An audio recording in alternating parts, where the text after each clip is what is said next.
Hi అండి, ఈరోజు మీకు చూపించే గుడి చాలా పురాతనమైన గుడి. శ్రీకాకుళం జిల్లా నుంచి 15 కిలోమీటర్ల దూరంలోని శ్రీకుర్మం అనే గ్రామంలోని శ్రీకుర్మం అనే దేవుడు ఉన్నాడండి. శ్రీకుర్మం అంటే తాబేలు రూపంలో ఉన్న విష్ణుమూర్తి దేవాలయం ఇదొక్కటే ఉన్నదండి. ఇలాగా ఇది చాలా ప్రసిద్ధి కలిగిన దేవాలయం అండి. దీనికి 2 ధ్వజస్తంభాలు కలిగి ఉన్నాయి. ఇది 11వ శతాబ్దం నాటిది. 1281వ సంవత్సరంలో ఈ గుడిని అయితే నిర్మించారు. ఈ వీడియో చాలామంది చూస్తున్నారు కానీ లైక్స్ రావట్లేదు. మినిమం 100 లైక్స్ అయితే నేను ఎక్స్పెక్ట్ చేస్తాను. ప్లీజ్ కొంచెం మోటివేషన్గా ఉంటుంది, లైక్ చేయండి. ఇంకా మరిన్ని వీడియోలు నేను మీకు షేర్ చేస్తూ ఉంటాను.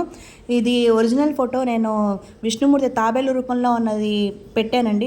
వీడియో చివరి దాకా చూడండి, చాలా బాగుంటుంది. ఈచ్ అండ్ ఎవ్రీథింగ్ శిల్పులు చాలా బాగా చెక్కిన గుడి. కాకపోతే ఇప్పుడు చాలా ధ్వంసం చేస్తున్నది, అదే కొంచెం బాధగా ఉందండి. ఈ వీడియో కానీ మీకు నచ్చింది అంటే లైక్ చేయండి, షేర్ చేయండి, సబ్స్క్రైబ్ చేయండి. ఖచ్చితంగా మీ మోటివేషన్ అనేది నాకు చాలా అవసరం. Thank you so much.